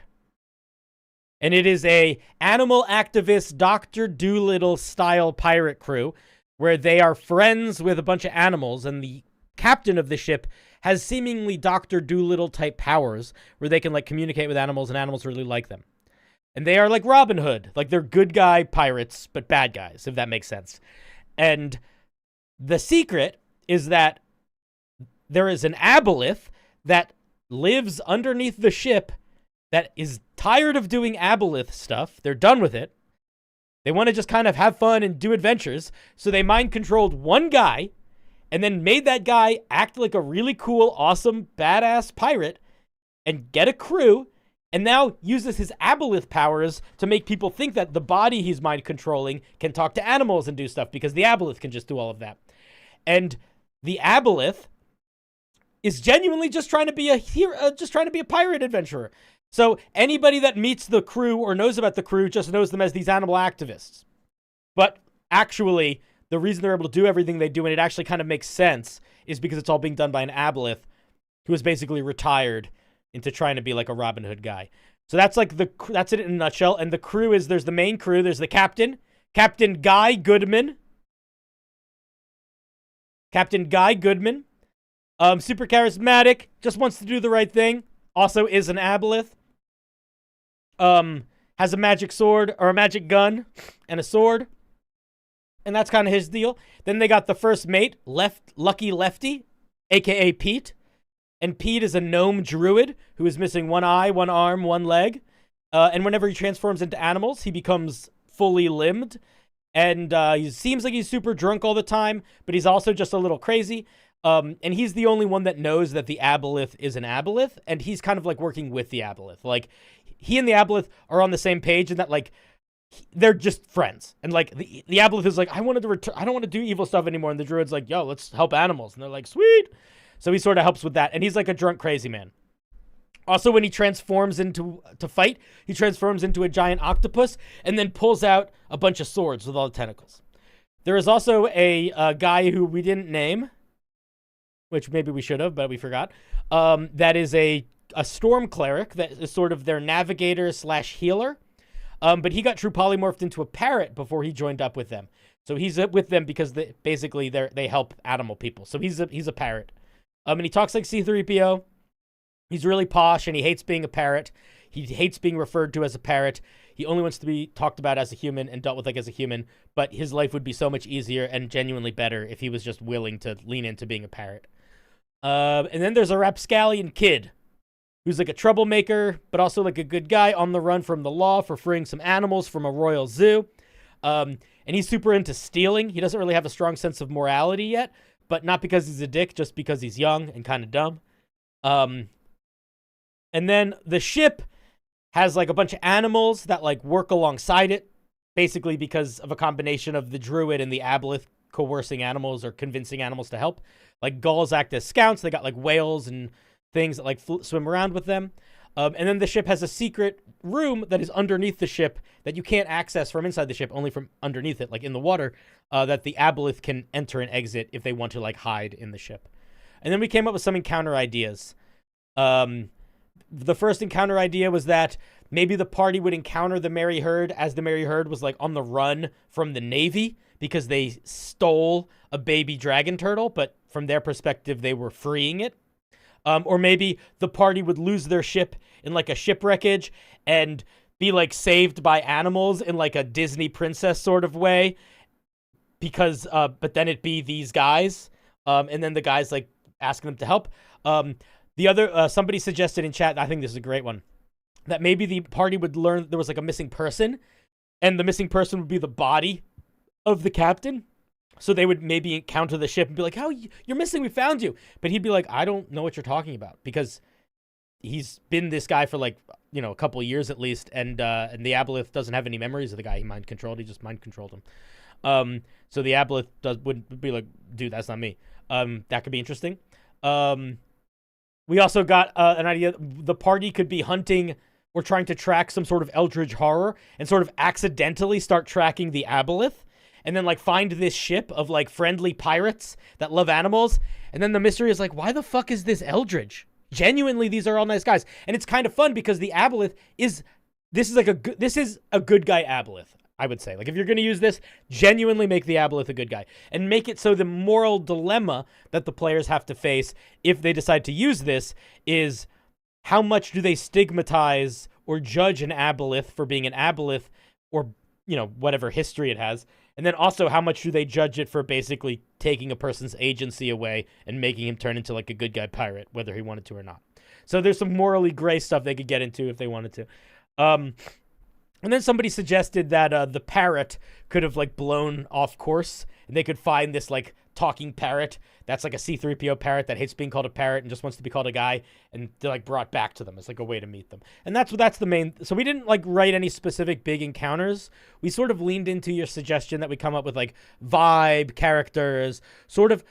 The goal, I think, for this was less so like, let's build you game mechanics, and more like, let's give you some solid foundation for like some really flavorful NPCs that if you are interested in, you could like expand into other things. And we didn't include anything that you would need to write new game mechanics for.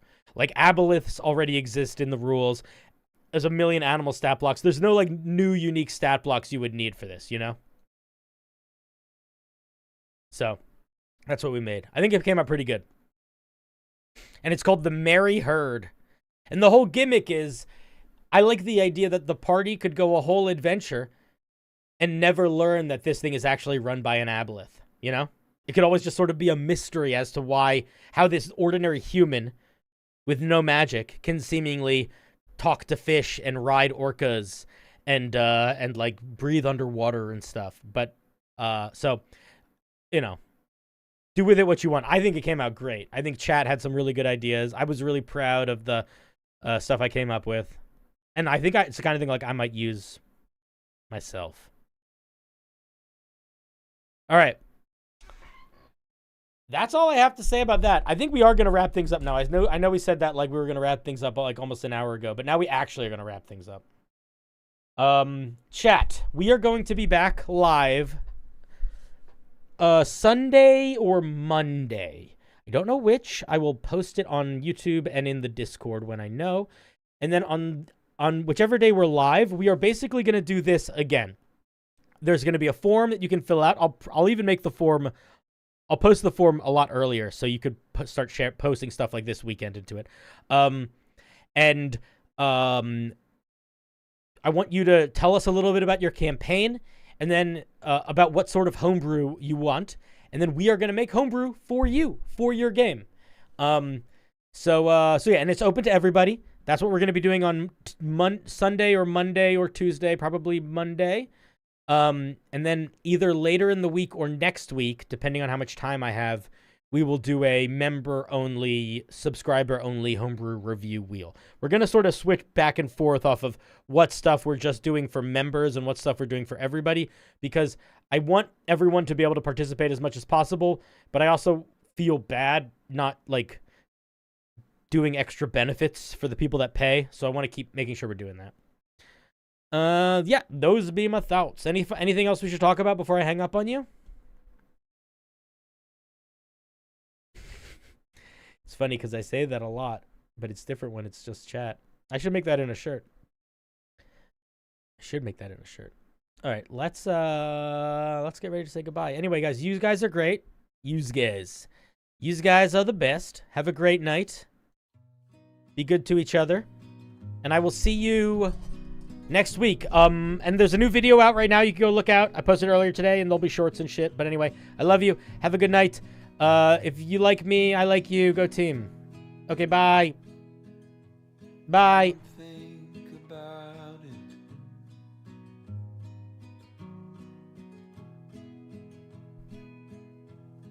About you leaving.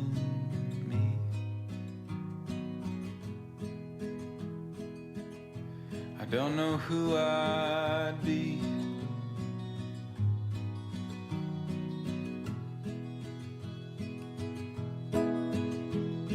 Would everything we built just turn to broken leaves? I don't think